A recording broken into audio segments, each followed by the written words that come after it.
Thank you. You guys can be seated. Well, here we are again, and I'm out here once again, week after week, talking about the Flair for the Gold Fantasy Football League, talking about the stud stable, and I was here last season. I was here during the off season.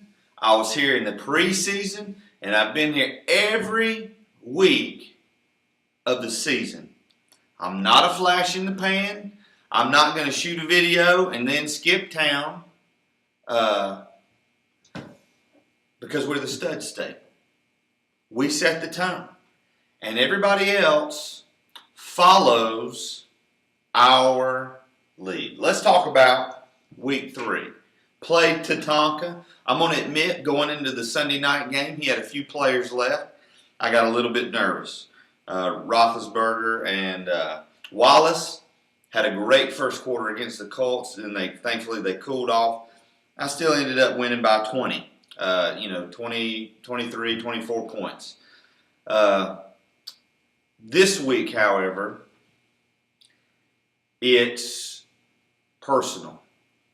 This week, it is the matchup that everybody from coast to coast, that every sports writer, every announcer, every commentator, they circled this week. Because I'll be facing the Icon. The Icon, who just picked up his first win this week, defeating Flair's Hair, who, by the way, we've never heard from. I don't even know if he exists. But anyway, the Icon whooped him pretty good. And now we go into our matchup with the Icon, and we're down our top running back, Jamal Charles, out for the season. And now a top receiver, Kenny Britt, out for the season. Kenny Britt had been having a phenomenal season for us. He's gone. But I'm not here to make excuses. I'm not here to set a table so that if we do lose to the Icon, that I'm going to come back and say, well, we didn't have 2 of our best players. No, that's not how I roll. When you walk around and you go around town with championship gold, and I'm not talking about some cheap $10 Walmart fake belt. I'm talking about a real trophy. I'm talking about a real championship. When you own that, and when you carry that with pride, you don't make excuses. And so come 7 days from today, I'm either going to sit before you and I'm going to tell you how awesome we are, or I'm going to say, you know what, the Icon got the better of us. That's how it's going to be. And that's how it should be. Now I want to address Mr. Perfect, who took to Twitter talking trash to the stud stable. Let me just tell you something about Mr. Perfect. See, sometimes when you talk about fantasy football, you got to look deep inside the numbers. See, Mr. Perfect, you're 3-0. You're 3-0. Congratulations.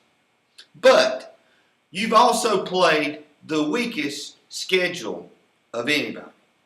The teams you have played have scored over 20 points less than the next closest person. Now, granted, you lead the league in points by 2 over the stud stable. That ends this week. Next week, I plan on being first in the standings, first in points, and most of all, first in the hearts and minds in each of every one of you. See, this week, it's the Icon. That's where my focus is. I don't care who else plays. I don't care who plays who. I don't care who I've got in week 5. This week, my focus is the Icon. I'm not focused on the fact that all these other flashes in the pan have already started losing. I'm not focused on the fact that Mo Man Big Chief Wahoo finally got a victory. I'm not focused on the fact that pretty much since 75% of our league makes the playoffs, that I pretty much clinched a playoff berth.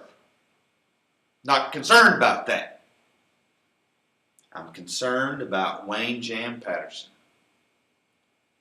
the icon. And this Sunday, this weekend, he's going to know what it's like to get run over by the stud stable. We're done. Have a great week. See you next week.